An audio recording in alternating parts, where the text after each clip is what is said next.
Dans les années 80, le Lyon-Turin s'inscrivait dans les nombreux développements de lignes à grande vitesse avec une priorité voyageurs. Il s'intègre dans les projets d'interconnexion européens pour prétendre au financement de l'Europe.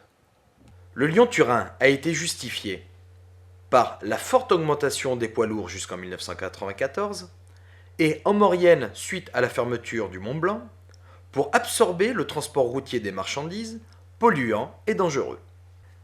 Les études commandées concluaient toutes à un niveau de trafic en forte croissance jusqu'à 80 millions de tonnes de marchandises entre la France et l'Italie et prévoyaient la saturation de la ligne existante d'une capacité de 20 millions de tonnes.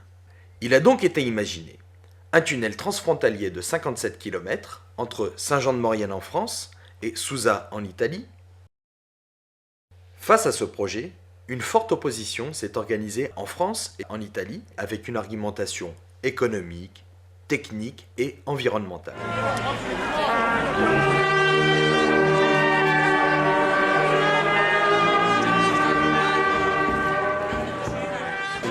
Qu'est-ce qu'il y a de mauvais dans le projet? Parce que vos banderoles disent non au train à grande vitesse. Et en France, on dit que la grande vitesse, ce n'est qu'une petite partie du projet et que l'essentiel, c'est de la marchandise. Vous savez, Turin est déjà lié à Lyon, il y a déjà la ligne, il n'y a pas de problème. Ça, le TGV passe là, les marchandises passent là. Et pour nous, ça suffirait d'améliorer cette ligne-là, qui peut doubler sa capacité de transporter des marchandises. Actuellement, on transporte moins de 10 millions de tonnes chaque année. On pourrait arriver à plus de 20 millions de tonnes chaque année dans 2 années, en épandant 2 milliards d'euros. Si on veut faire le double tunnel de 54 km, on va prendre 20 milliards d'euros pour avoir le travail terminé peut-être dans 20 années. Et je ne sais pas comment ça sera l'Europe, l'Italie, la France dans 20 années et les transports publics dans cette année. Je voudrais bien le résoudre avant de 20 années. L'ensemble des trafics routiers sur l'arc alpin a augmenté à peu près de 60% de 1994 à 2004. Il a doublé à Vintimille, effectivement. Il a augmenté de 80% sur le Brenner, mais sur le Fréjus et sur le Mont-Blanc, il baisse de 10%. Alors, il faut pas, je crois qu'il ne faut pas se cacher derrière ce petit doigt. C'est une réalité. Et cette réalité, il faut qu'on la prenne en compte, parce qu'aujourd'hui, je pense qu'elle fragilise notre projet d'infrastructure nouvelle, puisqu'on va nous dire un jour, et puis je pense qu'il y en a beaucoup qui le pensent et qui le disent tout bas, effectivement, le trafic baissant, la priorité n'est pas forcément pour cette nouvelle liaison transalpine. Et il faut donc affûter nos arguments sur la question à la fois de la sécurité, ça a bien été dit par Michel Bouvard, sur la question de l'environnement, il l'a dit aussi, mais je pense qu'il faut encore aller plus loin, et il faut vraiment développer ces arguments-là pour imposer effectivement cette nouvelle ligne ferroviaire. Surtout, je ne veux pas me marquer comme n'étant pas un défenseur de ce projet, mais simplement, depuis un certain temps, et je comprends qu'on cherche le plus d'arguments possible, Monsieur Bouvard, vous avez insisté un petit peu sur ce problème de la sécurité. Je ne pense pas que tous les cheminots qui sont ici présents me contrediront. On ne peut pas dire qu'il n'y a pas de sécurité. Au contraire, je veux dire, il faut rappeler quand même que le ferroviaire, c'est un transport guidé, qu'il n'y a pas du tout les mêmes problèmes de sécurité qu'on peut trouver par rapport à la route. Pour preuve, il y a un wagon qui a déraillé, par exemple, au mois d'avril de l'année 2005. Le train est sorti et qui plus est, il est même allé jusqu'à Turin.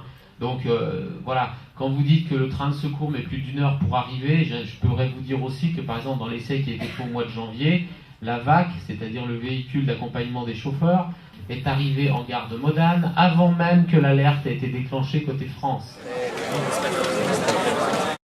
Depuis 20 ans, les analyses et études menées par l'opposition française à ce projet arrivent aux mêmes conclusions que celles de l'Italie. Nous luttons depuis 20 ans déjà, mais notre lutte, elle est juste. Elle est juste pour plusieurs éléments. D'abord, ce projet est inutile. Ensuite, il est destructeur d'environnement. Et enfin, il est coûteux. Et Qu'est-ce qui s'est passé depuis 10 ans? On a amélioré la capacité fret de cette ligne historique, et ceci pour plusieurs centaines de millions d'euros. Alors, on a reconstruit le pont sur le Rhône, on a mis tous les tunnels de cette ligne historique au gabarit GB1, donc ce qu'on appelle le gabarit Modalor, pour faire passer des trains avec des camions dessus. Les partisans de ce projet attendent et veulent attendre 20 ans pour reporter les camions sur le train, alors que nous exigeons tout de suite l'interdiction des camions à vide dans les Alpes, ce qui permet de les passer sur le train dès maintenant. La deuxième chose, nous demandons à ce que l'ensemble des marchandises qui peuvent l'être sur la ligne existante, qui n'est utilisée qu'à moins de 17% de sa capacité, soient dès aujourd'hui, en 2013, transportées par le rail. Et moi je soutiens le projet du Lyon-Turin depuis 30 ans, au motif que on m'a dit depuis 30 ans, les spécialistes du dossier, que le trafic de marchandises à travers notre Savoie en particulier allait être multiplié par 3. Ça c'était il y a 30 ans. Et maintenant on a le recul des 30 ans qui viennent de s'écouler, qui montrent que le trafic de marchandises n'a pas augmenté à travers les Alpes. Et donc je pense qu'on ne peut pas nous refaire le coup maintenant de nous dire oui mais dans 30 ans il aura à nouveau triplé.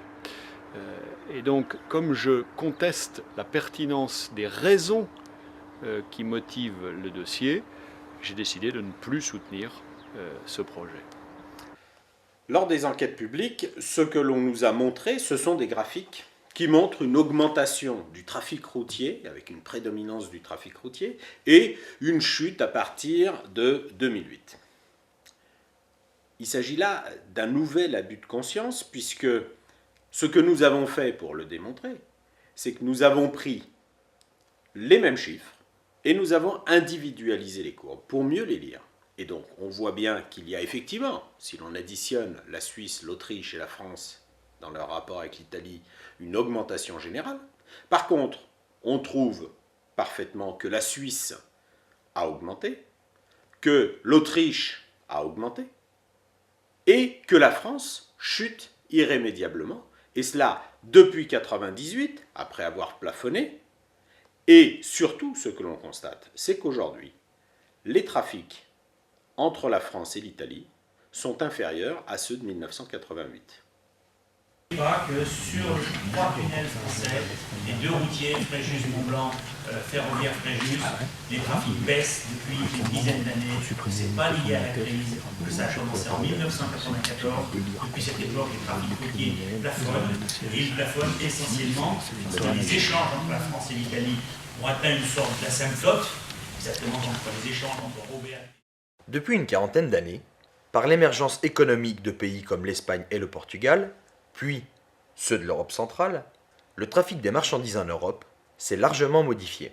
Aujourd'hui, du fait de la mondialisation, la forte proportion des marchandises qui circulent en Europe arrivent d'Asie ou d'Inde par la mer. Cela conduit à une forte augmentation des transports nord-sud, au départ des ports, alors que d'est en ouest, on constate une stagnation, voire une diminution du tonnage transporté.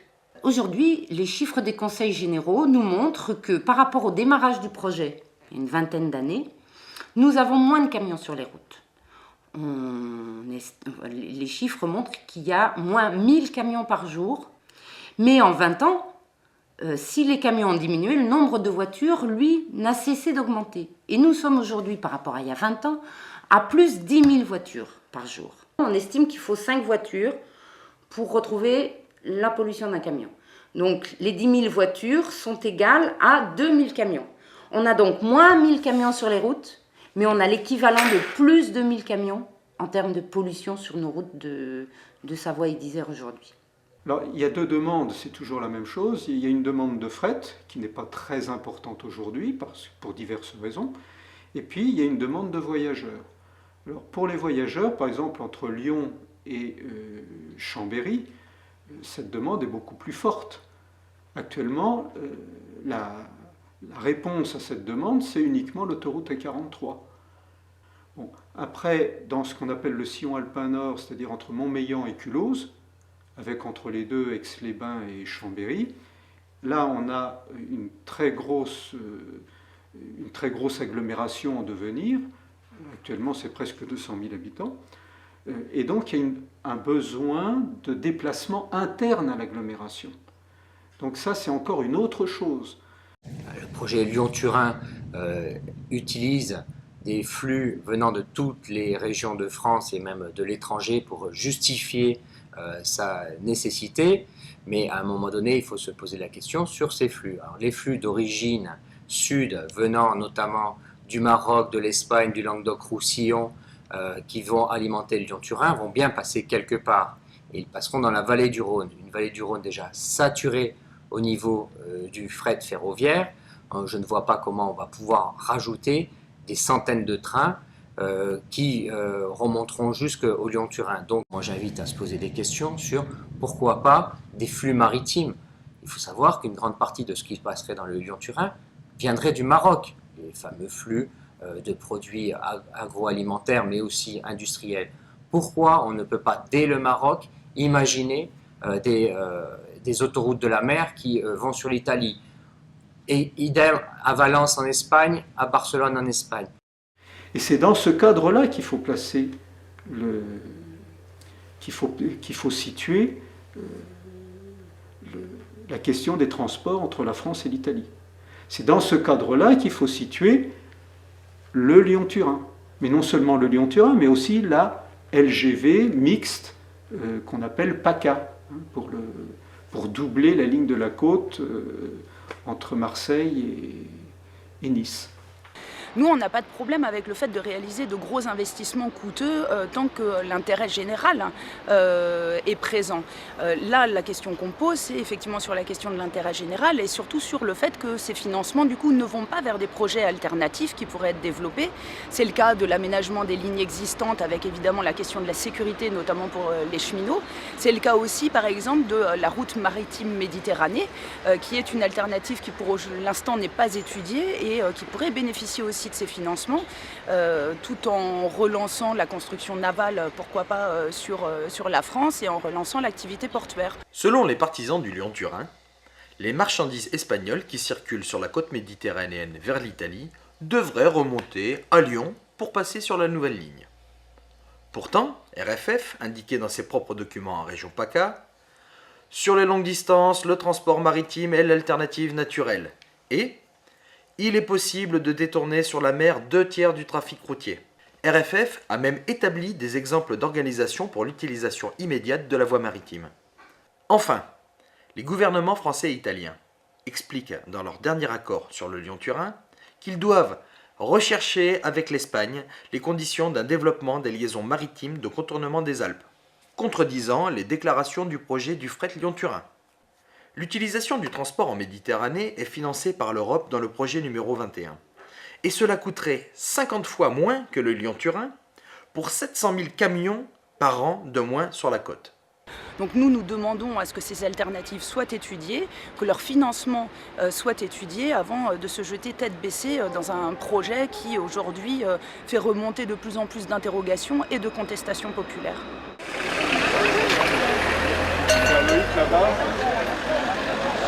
Aujourd'hui, l'objet de la manif, c'est d'essayer de faire prendre un petit peu conscience aux gens du gaspillage de territoire et notamment des bonnes terres agricoles pour des projets complètement inutiles et dépassés qui datent d'une cinquantaine d'années, comme l'aéroport de Notre-Dame-des-Landes ou le TGV Lyon-Turin, qui sont là pour satisfaire d'une part l'ego de vieux politiques comme Jean-Marc Ayrault ou Louis Besson, et puis aussi pour satisfaire les appétits insatiables de nos entreprises de BTP.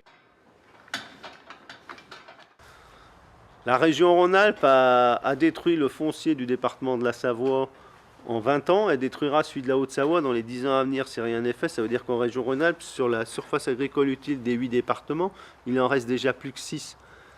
La France exportait de la viande, elle exportait énormément. Aujourd'hui, elle ne fait plus bon nombre de ses matières premières. Il faut que les gens se rendent compte qu'aujourd'hui, être autonome alimentairement, c'est quelque chose de vital.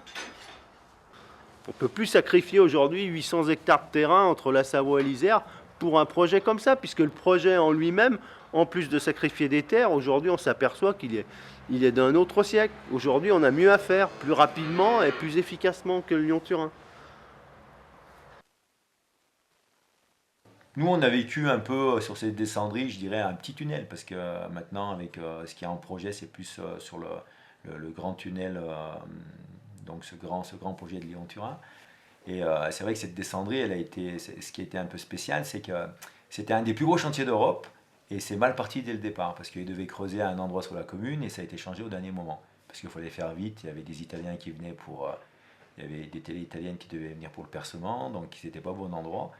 Et ils avaient dit au maire qui était à l'ancien maire qu'en fin de compte, tout ce qui allait sortir en déblai de cette descendrie allait partir entre Chambéry et Lyon. En fin de compte, que ce soit sur Internet ou sur le papier, tout était bien. Et on s'est retrouvé avec des bandes transporteuses qui ne marchaient pas. Donc il fallait trouver une solution. Ou sinon, au niveau des déblais, on a eu sur notre territoire donc, tout ce qui est sorti de la descendrie. Ça a été stocké sur le territoire. Au début, des matériaux qui devaient partir. En fin de compte, c'était des décharges qui devaient être faites que temporairement. Il y avait un dossier qui avait été mis en place, comme c'était en bord de rivière avec la Dirène. Et en fin de compte, ils ont tout laissé en place. C'est resté des dépôts définitifs. On avait des sources qui étaient sur le village, qui ont été taries directement, parce qu'en fait, ils ont creusé sous le village.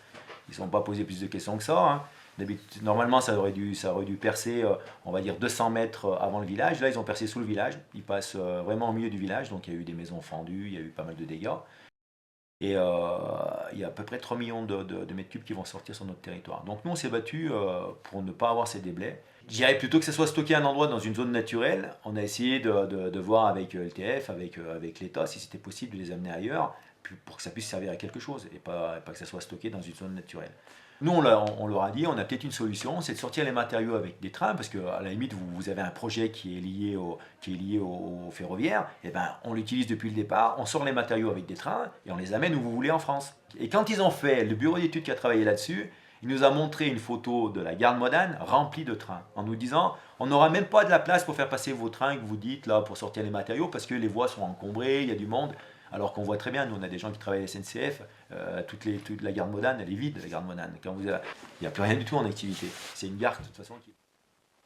On est avec des infrastructures qui ont la performance que Cavour savait se voir proposer par les ingénieurs du 19e siècle, et même pas de la fin du 19e siècle.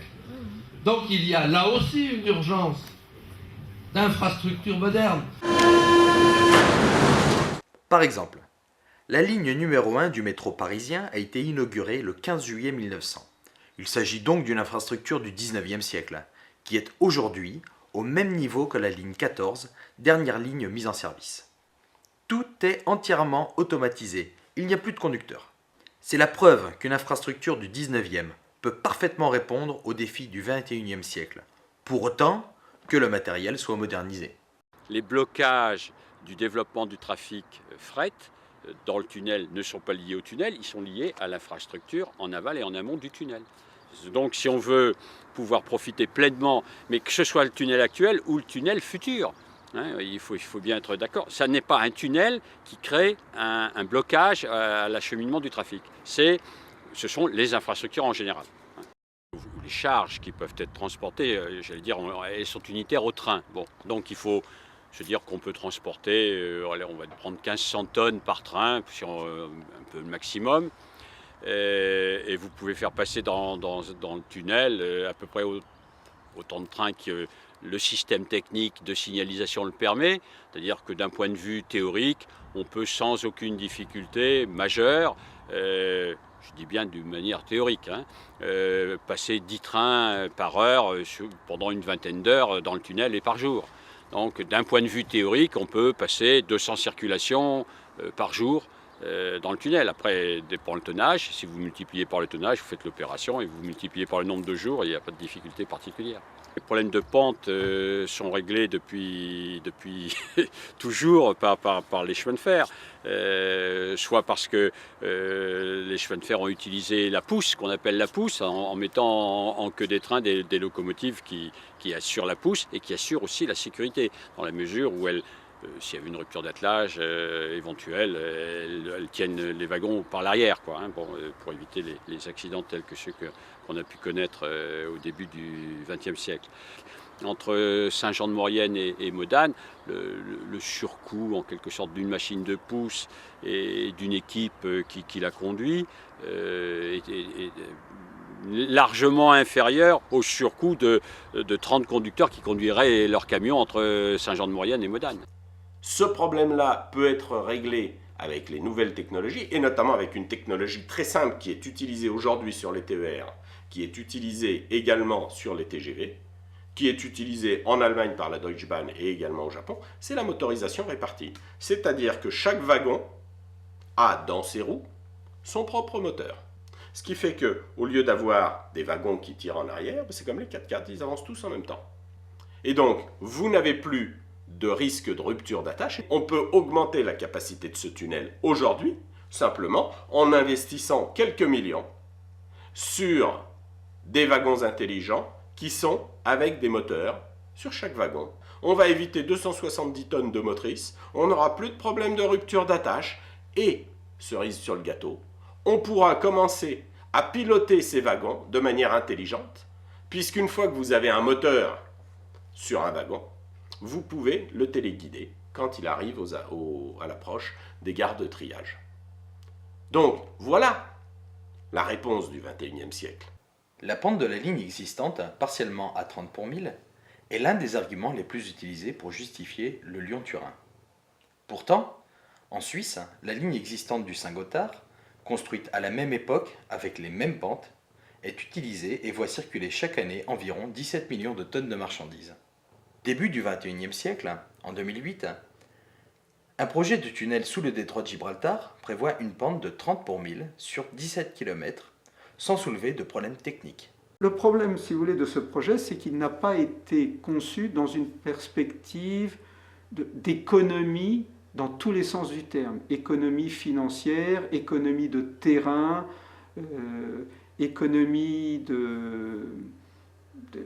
en termes de phasage, faire les choses par petits bouts, petit à petit, de façon à créer une activité continue et d'ampleur locale.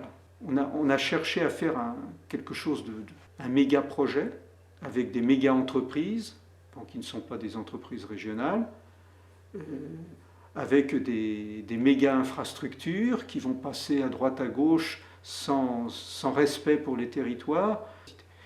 Donc il faut profiter de l'idée du Lyon-Turin, mais il ne faut pas partir dans une perspective, on va faire une nouvelle ligne ferroviaire pour remplacer l'autre. Il faut pas se dire, il faut partir du principe suivant, on a un réseau qui existe, il a des insuffisances en termes de capacité, on essaye de les régler. Ces insuffisances, d'ailleurs, ne sont pas continues sur toute la longueur de la ligne, c'est par endroits, par tronçons. Et puis, il y a des problèmes d'insertion environnementale, et là, c'est la même chose. Il y a des endroits où l'insertion environnementale n'est pas problématique, et il y a d'autres endroits où c'est critique. Donc, il faut aussi traiter ces endroits-là. Tout ça est à la portée des entreprises locales, sans être les sous-traitants de majors qui sont les seuls à être capables de répondre à des appels d'offres européens. Nous, notre principale difficulté aujourd'hui sur le projet Lyon-Turin, c'est la manière dont il évolue dans le temps et la manière dont le contexte évolue. C'est un peu comme l'aéroport à Notre-Dame-des-Landes, c'est des projets qui ont été conçus il y a des décennies sur des projections notamment en termes de saturation de trafic qui sont révisées aujourd'hui. Dans le cas du Lyon-Turin, l'accord initial prévoyait une saturation des lignes existantes qui aujourd'hui n'est pas le cas et toutes les projections faites depuis prouvent que le trafic va à la baisse, donc on peut effectivement s'interroger sur la pertinence aujourd'hui de ce projet. Évidemment, pour moi, le rapport de la Cour des comptes a été décisif. Au fond, c'est jusqu'au rapport de la Cour des comptes, je faisais confiance aux ingénieurs qui nous prédisaient une fréquentation de nos axes de transport en hausse. Or, la Cour des comptes dit deux choses. Que le projet qu'on nous vend depuis 30 ans n'est pas fondé. Il est remis en cause dans ses raisons fondamentales. Et effectivement, la Cour des comptes, elle dit aussi un deuxième truc. Elle dit non seulement il n'est pas fondé, mais il n'est pas financé. Or, quand même, un projet public depuis 30 ans, on pourrait penser, même si l'ingénierie financière en matière publique est longue, qu'en 30 ans, on aurait su comment le financer. Or, on en est toujours de ce point de vue-là au balbutiement. Et moi, je vois semaine après semaine, comme les Français d'ailleurs, que l'État français, que l'État italien et que l'Union européenne n'ont plus les capacités financières qu'ils avaient il y a 30 ans. Et donc, je crois en effet que non seulement il n'est plus fondé, mais que par ailleurs, son financement est quasiment hors de portée. Et c'est la deuxième raison qui motive mon retrait. Tous les grands services de l'État, la direction du Trésor, l'Inspection générale des finances, le Conseil général des ponts et chaussées ont demandé à ce que ce projet soit suspendu, voire abandonné. Bien plus fort que ça, il y a un rapport commandé par le ministre de l'époque, Jean-Claude Guessot, qui dit également qu'il ne faut pas réaliser ce projet. Et que nous dit-on dans le débat parlementaire? Un député intervient en disant « Ces conclusions, je vous l'accorde bien volontiers, monsieur le ministre, vous ne les avez pas faites vôtres. » Et le ministre Jean-Claude Guessot répond « C'est cela qui est important. Tous les services de l'État, tous les rapports commandés concluent à l'abandon de ce projet et le ministre s'en moque. » Quand on sait que l'on s'est trompé, il faut savoir s'arrêter.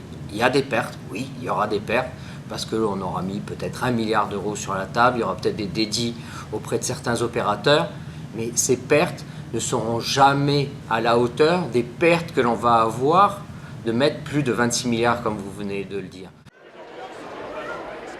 Pour ce que je sais du Lyon-Turin, il me paraît très comparable à un certain nombre d'autres grands projets d'infrastructure, comme l'autoroute A65 dans le sud-ouest de la France, comme l'aéroport Notre-Dame-des-Landes, comme un certain nombre de projets de lignes à grande vitesse, c'est-à-dire des projets qui sont économiquement très mal fondés, parce que reposant sur des extrapolations de trafic extrêmement exagérées, des projets qui mettent en jeu non pas le financement public et donc des logiques de comptabilité publique, mais des partenariats publics-privés qui consistent à transférer le profit vers des grandes entreprises privées et à créer de la dette publique pour une échéance de 1, 2 ou 3 décennies, et un mépris de l'environnement tout à fait important.